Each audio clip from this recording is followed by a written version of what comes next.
नमस्कार. मालिकेच्या पुढील काही भागांमध्ये खूपच जबरदस्त असा ट्विस्ट पाहायला मिळणार आहे. कारण सायली आणि अर्जुन या दोघांचं आता नातं नव्याने फुलत आहे. छान असा संसार सुरू झालेला आहे. परंतु त्यांच्या नात्यामध्ये एक मोठं संकट येणार आहे. आता प्रेक्षकांनो, तुम्हाला प्रश्न पडला असेल की नक्की कसलं संकट येणार आहे, काय होणार आहे सायली अर्जुनच्या नात्यामध्ये. तर सायली आणि अर्जुनवर आता खार खाऊन बसलेला आहे तो म्हणजे महिपत. त्याचबरोबर इकडे अश्विन पण चिडलेला आहे. परंतु महिपत जो आहे तो गुंडांकडून अर्जुनवरती हल्ला करणार आहे.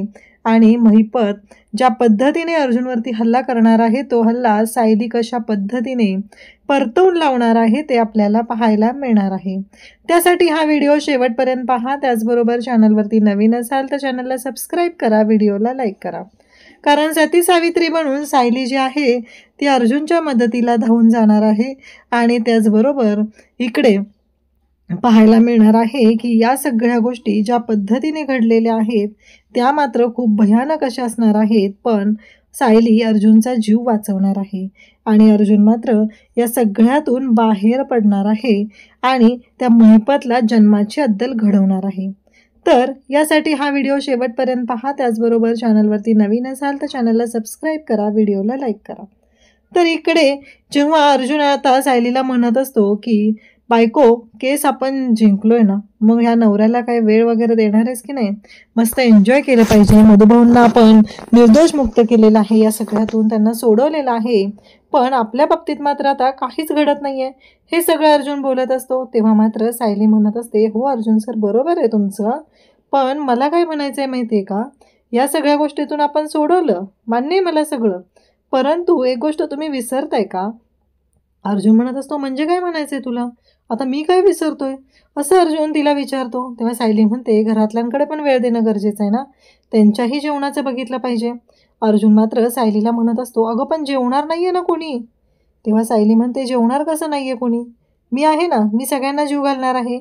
मग सायली आता जेवण बनवते, खाली येते आणि सगळ्यांना जेवायला बोलवते.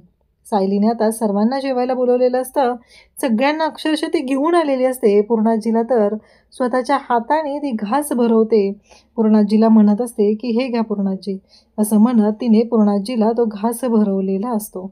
त्यासोबतच इकडे पाहायला मिळतं ते म्हणजे एवढ्या सगळ्या गोष्टी सायली करत आहे.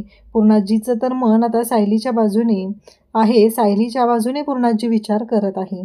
तेव्हा मात्र इकडे आता सगळ्यांची जेवणं झालेली असतात आणि सायली आता पूर्णाजीकडे आलेली असते. पूर्णाजीची औषधं तिला द्यायची असतात आणि त्याचबरोबर पूर्णाजीकडे आल्यानंतर मात्र इकडे पूर्णाजी जी आहे ती रडत असते. ती म्हणत असते की मी का त्या मुलीशी अश्विनचं लग्न लावलं, कोणत्या मुहूर्तावर मी अश्विनचं लग्न लावलेलं आहे, अश्विनला किती त्रास होत आहे माझ्या, असा विचार ती करत असते. तिला वाईट वाटत असतं, अश्विनच्या बाबतीत आपण चुकीचं केलेलं आहे असं पूर्णाजीला वाटत असतं. ती स्वतःला त्रास करून घेत असते आणि ती मात्र खाली कोसळते. आणि त्या क्षणी तिथं पोहोचलेली असते ती म्हणजे सायली धावत आलेली असते आणि पूर्णाजीला म्हणते पूर्णाजी, आणि सायली ही पूर्णाजीच्या मदतीला आलेली असते. त्यासोबतच इकडे पाहायला मिळतं की इकडे पूर्णाजी जी आहे ती बोलत असते. सायलीने पूर्णाजीचा जीव वाचवलेला असतो. परंतु एक मोठी गोष्ट असते ती म्हणजे सायली त्यांच्या सगळ्यांचं मन आता वळवण्याचा प्रयत्न करत असते. सगळ्यांना या सगळ्यातून बाहेर काढण्यासाठी धडपडत असते. तर प्रेक्षकांनो, नंतर सायली म्हणते की आपण मंदिरात जाऊया आणि सायली जी आहे ती आता मंदिरात जायला निघालेली असते. सगळ्या कुटुंबांना म्हणते की आपण सगळेजण जाऊया, सगळ्यांना बरं वाटेल, असं तिचं म्हणणं असतं. आणि त्यासाठी सायली सगळ्यांना घेऊन मंदिरात जायला निघते. मग रविराज आणि त्याचबरोबर इकडे रविराज आणि प्रतिमा हे सुद्धा मंदिरात जायला निघालेले असतात. कारण सोमवारचा दिवस असतो, सगळ्यांनी एकत्र आपण मंदिरात जाऊया असं सगळ्यांना वाटत असतं. पूर्णाजीला पण वाटतं की ठीक आहे, कारण एवढा माझ्या नातवाने एवढं सगळं जिंकलेलं आहे, तर त्यासाठी एवढं तरी केलं पाहिजे असा विचार मनात आलेला असतो. आणि त्यामुळंच पूर्णाजी आता त्यांना घेऊन निघालेली असते. त्यावेळेस अर्जुन, सायली सगळेजण तिथं असतात आणि आता ते सगळेही मंदिरात जायला निघाले असतात. या सगळ्या दुःखद वातावरणातून आपल्या घराला बाहेर काढण्याची जबाबदारी सायलीनं उचललेली असते. कारण सगळ्यांना टेन्शन असतं, सगळ्यांना वाईट वाटत असतं, सगळेजण विचार करत असतात. सगळ्यांचं असं म्हणणं असतं की नाही, काही असलं तरीही या सगळ्यातून आपण बाहेर पडलं पाहिजे.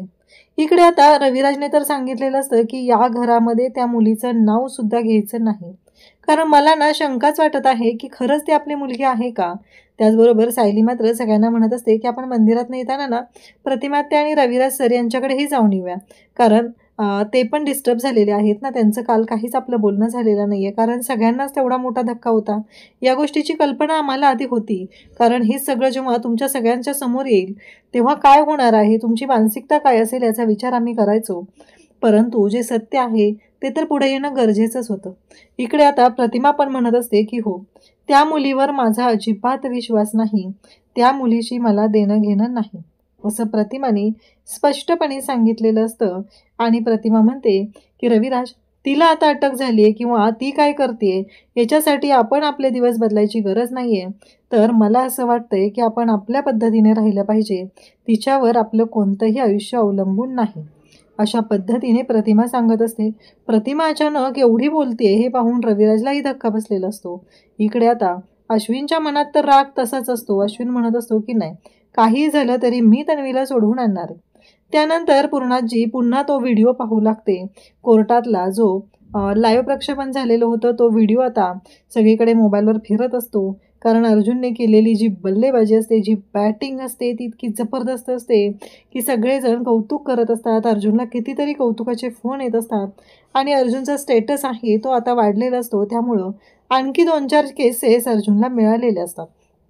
तेव्हा मात्र इकडे अर्जुन आता ज्या पद्धतीने ही केस लढत असतो, हँडल करत असतो, ते मात्र खूप भारी असतं. कारण अर्जुनला माहिती असतं की हे सगळं जे काही आहे ते वाटतं तेवढं सोपं नव्हतं, पण हा लढा जो आहे तो अर्जुनने जिंकलेला असतो. आणि मग पूर्णाजी जेव्हा तो व्हिडिओ पाहत असते तेव्हा पूर्णाजीला मात्र खूपच काळजी वाटत असते. पूर्णाजी म्हणत असते की नाही, काहीही झालं तरीही ही गोष्ट वाटते तेवढी सोपी नाही. आणि मग घरातल्या सगळ्यांनाच त्रास होत असतो. सगळ्यांना वाईट वाटत असतं की नाही, या सगळ्यातून बाहेर काढणं ही सायलीची जबाबदारी असते. सायली या सगळ्या कुटुंबाला या सगळ्यातून बाहेर काढण्यासाठी धडपडत असते. परंतु जो अश्विन असतो त्याच्यामध्ये मात्र अजिबात बदल होत नसतो. अश्विन जो आहे तो वेड्यासारखाच वागत असतो. त्याचबरोबर पूर्णाजी जेव्हा हे सगळं पाहत असते तेव्हा पूर्णाजीला सुद्धा वाईट वाटत असतं. पूर्णाजी म्हणत असते की काय होऊन बसलंय, कोणत्या मुलीवर विश्वास ठेवला आपण. आणि त्याचवेळी आता प्रतिमा आणि रविराज दोघंही सुभेदारांच्या घरी आलेले असतात आणि मग सगळेजण बोलत असतात. तेव्हा मात्र प्रतिमा रविराजांना म्हणत असते की हे बघा रविराज, आणि पूर्णाजीला पण सांगत असते, हे बघ पूर्णाई, मला ना तुम्हाला काहीतरी सांगायचं आहे दोघांनाही. तुम्ही आता जे डिस्टर्ब होताय, जो विचार करताय तो करायची अजिबात गरज नाही. कारण काहीही झालं तरीही एक महत्त्वाची गोष्ट आहे, ती म्हणजे की तिनं आपल्या आयुष्यामध्ये एवढं मोठं संकट आणलेलं आहे, एवढं खोटं बोललेले आहे, तर त्या मुलीबद्दल कसलाही विचार करायची अजिबात गरज नाही. कारण काहीही झालं तरीही शिक्षा तर तिला झाली पाहिजे. कारण आपण प्रत्येक वेळेस पाहिलेलं आहे ती मात्र या अशा गोष्टी करतच राहते आणि आपण फक्त तिला समजून घेतच राहतो. बाकी तिला काहीच वाटत नाही आपल्या कोणाबद्दल. तिला जराही मनात तिच्या येत नाही आहे की आपण जे वागतोय ते चुकीचं वागतोय. तिला जरासुद्धा वाटत नाही आहे. हे सगळं प्रतिमा बोलत असते. तेव्हा मात्र तिथे अश्विन असतो. अश्विन म्हणतो, प्रतिमा आता काय बोलतेस तू, तन्वीबद्दल बोलतेस, तुला लक्षात येते का का या मुलीने पुन्हा तुझे डोळे हे केलेले आहेत, तुझे कान फुंकलेले आहेत. तेव्हा पूर्णाजी म्हणते की अश्विन तू काय बोलतोय, तू प्रतिमाशी बोलतोय ही गोष्ट लक्षात ठेव. काहीही झालं तरीही तू प्रतिमाशी अशा पद्धतीने बोलू शकत नाही. कारण तू जे काय आहेस ते तुला माहीत नाही आहे. तुला मी सांगितलेलं होतं की अश्विन तो व्हिडिओ तुला बघावा लागणार आहे, त्याशिवाय तुझ्या गोष्टी क्लिअर होणार नाहीत. पण तू माझं ऐकलेलं नाहीस, एवढं लक्षात ठेव. इकडे असं ती अश्विनला सांगत असते. तेव्हा मात्र इकडे सायली घरातल्या सगळ्यांची समजूत घालत असते. अर्जुन सांगत असतो. तेव्हा सगळेजण म्हणतात की आपण मंदिरात जाऊया, आज अभिषेक करूया, आज श्रावणी सोमवार आहे ना, असं म्हणत सगळेजण मंदिराकडे निघालेले असतात. पूर्णाजी त्याचबरोबर कल्पना काही बोलत नसते, पण पूर्णाजी म्हणत असते की खरंच अर्जुन सायलीने जे काही केलेलं आहे, जे जिंकलेलं आहे ते खूप मोठं आहे. कारण या सगळ्यातून अर्जुन सायलीला सुद्धा तेवढाच त्रास झालेला आहे. पण आज त्या दोघांनी आपल्या सगळ्यांचे डोळे उघडलेले आहेत. आपण सगळ्यांनी तन्वीवरती विश्वास ठेवलेला होता, तन्वी खोटारडी होती, ही गोष्ट मात्र यांनी सगळ्यांच्या समोर आणलेली आहे. त्यासोबतच इकडे आता सगळे मंदिरात येतात, सगळे मंदिरात आलेले असतात आणि त्याचबरोबर मंदिरात तिथे पुजारी असतात. ते म्हणत असतात की खरंच आज सुभेदार कुटुंबासाठी हा आनंदाचा दिवस आहे. मी बातम्यात पाहिलं, खरं तर जे घडलेलं आहे ते वाईट आहे, पण देव काहीतरी वेगळा संकेत देऊ पाहतोय, या गोष्टीचाही विचार करा. कारण देवाच्याच मनात असं काहीतरी आहे, म्हणूनच तुम्हाला हा संकेत मिळालेला आहे असं समजा. कारण तुमच्या घरावरती जे दुःखाचा डोंगर कोसळणार होता, जे संकट येणार होतं, ते संकट दूर गेलेलं आहे. या गोष्टींचा विचार करा असं इकडे गुरुजी सांगत असतात. तेव्हा सगळं सुभेदार किल्लेदार कुटुंब तिथं असतं. सगळेजण ऐकत असतात गुरुजींना काय म्हणायचं आहे, कोणत्या पद्धतीनं गुरुजी बोलत आहे, त्या सगळ्या गोष्टींचा विचार चालू असतो. त्यानंतर गुरुजी तिथं म्हणतात की सायली, खरंच म्हणजे तुला आठवतंय का 22 वर्षापूर्वी तू जेव्हा इथं आलेली होती, एवढी छोटीशी होती, तेव्हा मधुभाऊ मंदिरात येऊन बसलेले होते. कारण मधुभाऊंची मंडळी जी होती ती वारलेली होती आणि मधुभाऊ थोडेसे डिस्टर्ब असायचे. आणि त्याचवेळी मधुभाऊ मंदिरात येऊन बसलेले होते आणि मधुभाऊंनी हे सगळं जे काय आहे ते अशा पद्धतीनं ते मधुभाऊंनी मग तुला घेतलं आणि मग त्यांनी आश्रम सुरू केलेला आहे. त्यांच्या आश्रमातली पहिली मुलगी तू होतीस असं ते सांगत असतात. आणि त्याचबरोबर म्हणतात की तू ज्या दिशेने आली होती त्या दिशेने आम्ही काही लोकांनाही पाहायला पाठवलं होतं, पण तिथे आम्हाला काही दिसलं नाही आहे. पण दरीत कोणीतरी एक बाई पडलेली होती एवढं मात्र दिसत होतं, पण अंधार असल्यामुळं कोणाला तिथं जाता आलं नाही. पण दुसऱ्या दिवशी सकाळी शोध घेण्याचा आम्ही प्रयत्न केला, पण तिथे कोणी दिसलं नाही. मग रविराज लगेचच विचारतात की ही गोष्ट कधीची आहे, तुम्ही किती तारखेबद्दल बोलताय, मला कळू शकेल का? मग तेव्हा ते सांगू लागतात की हो, 2002 सालची ही गोष्ट आहे. त्यावेळेस हे सगळं घडलेलं होतं आणि त्याचबरोबर हे सगळं अशा पद्धतीनं झालेलं आहे. ही एकदम छोटीशी मुलगी होती, खूप गोड अशी लांब केस होते तिचे, हातामध्ये एक खेळणं होतं, सुंदर असा फ्रॉक घातलेला होता. अशी ही मुलगी मंदिरात आलेली होती. आणि मग मीच मधुभाऊंना आग्रह केला की तुम्ही बघा तिच्यासाठी काय करता येईल का, तिच्या आईवडिलांचा पत्ता आपण शोधून काढूया. हे सगळं ठरलेलं होतं, पण आजपर्यंत सायलीच्या आईबाबांचा पत्ता आम्ही शोधू शकलेलो नाही. खरंच तुमची मदत होईल, तुम्ही सुद्धा तिच्यासाठी हे सगळं एवढं केलं तर ती सुद्धा खूप सुखी होईल. कारण तिचे आई वडील कोण आहेत हीच गोष्ट आम्हाला अजून माहीत नाहीये आणि ही गोष्ट सायलीलाही माहीत नाही. हे सगळं गुरुजींचं बोलणं आता चालू असतं, सगळेजण ऐकत असतात, सगळ्यांना धक्का बसलेला असतो. मग हे सगळं काय आहे?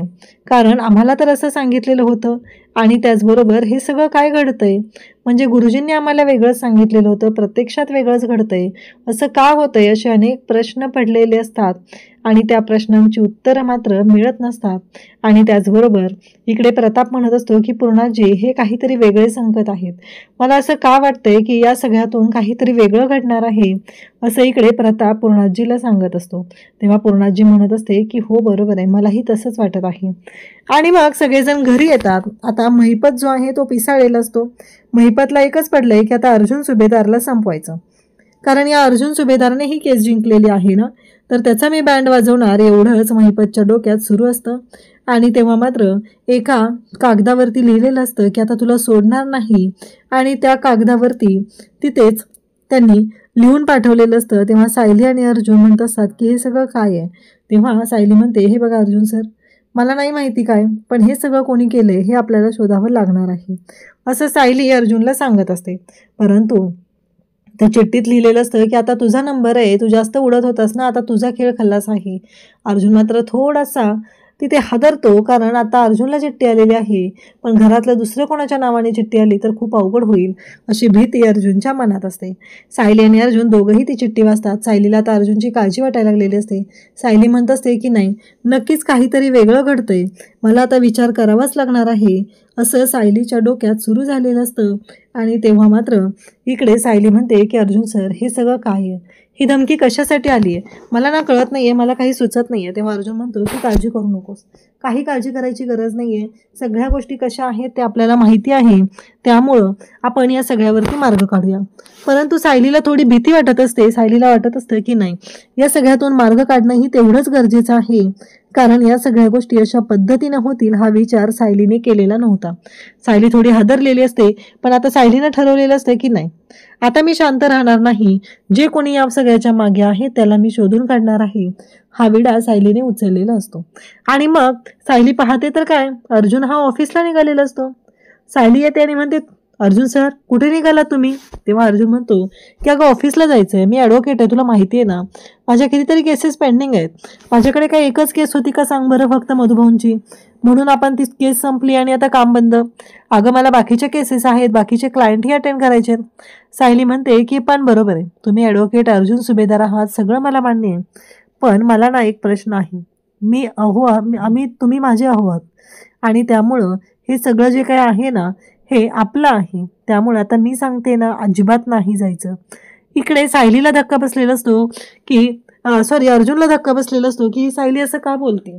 खरं तर सायलीला काळजी वाटत असते म्हणून सायली हे सगळं बोलत असते, परंतु अर्जुन मात्र सायलीला समजवत असतो, पण सायली ऐकायलाच तयार नसते. सायली म्हणते की नाही, जिथं तुम्ही तिथं मी, त्यामुळं आता मी तुमच्याबरोबर येईल, तुम्ही कुठंही एकट्याने जायचं नाही, असं सायली अर्जुनला सांगते. अर्जुन मात्र विचार करू लागतो की हे सगळं काय घडतंय आणि हे सगळं कशामुळं घडतंय, या गोष्टींचा विचार अर्जुन करत असतो. आणि त्यासोबतच सायली जी आहे ती बोलत असते. सायली म्हणत असते की नाही, आता सगळ्या गोष्टी ज्या आहेत त्या व्यवस्थितच झाल्या पाहिजेत. आता जिथे तुम्ही असाल तिथे मी असणार आहे, जिथं मी असेल तिथं तुम्ही असणार आहे. आणि मग सायली काय करते, पदर घेते आणि अर्जुनच्या हाताला बांधते आणि म्हणते की आता तुम्ही कुठंही जायचं नाही. आणि मग सायली आणि अर्जुन दोघंही आता ऑफिसला जायला निघतात.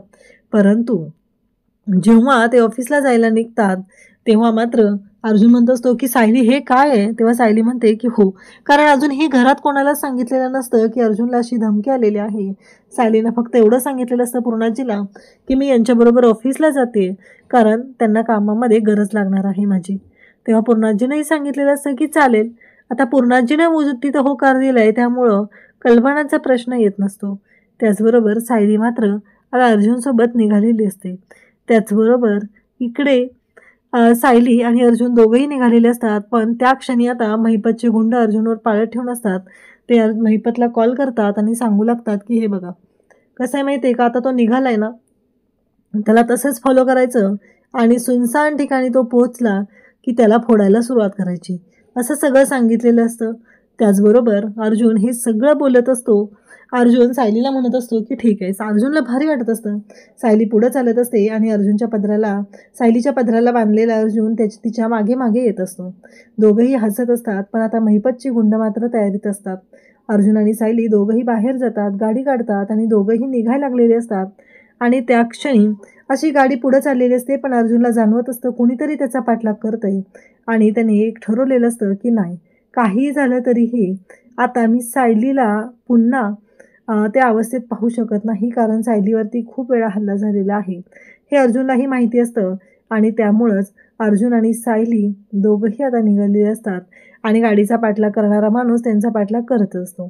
अर्जुनला ते लक्षात येतं आणि अर्जुन गाडी पुढे नेऊन मुद्दाम थांबवतो आणि त्याचबरोबर पाठलाग करणाऱ्या माणसाची अक्कल ठिकाणावर आणण्याचा प्रयत्न करतो. मग तो माणूस जो आहे तो त्याच्याबरोबर 4-5 माणसं घेऊन आलेला असतो. त्या 4-5 माणसांनी ॲट अ टाईम अर्जुनवरती हल्ला करायला सुरुवात केलेली असते, परंतु अर्जुन जो आहे तो मात्र शांतपणे तिथं त्यांची हँडल करत असतो परिस्थिती. इकडे रविराजला मात्र ही गोष्ट कळलेली असते आणि रविराज धडक पोहोचलेले असतात, ते म्हणजेच की त्या ठिकाणी. आणि तिथे गेल्यानंतर त्यांना कळतं की हे सगळं महिपतने केलेलं आहे. आणि मग रविराज आणि अर्जुन मिळून त्या गुंडांची महिपतची धुलाई करतात. तर सायलीनं सुद्धा गाडीतून उतरून त्या गुंडांची धुलाई केलेली असते, कारण ते गुंड अर्णव आणि त्याचबरोबर रविराज या दोघांनाही मारायला गेलेले असतात. तेव्हा मात्र सायली अगदी रणरागिणी होऊन चंडिकेचा अवतार घेऊन तिथे त्या गुंडांची धुलाई करत असते. अशाच अपडेटसाठी चॅनलशी कनेक्ट राहा. थँक्यू.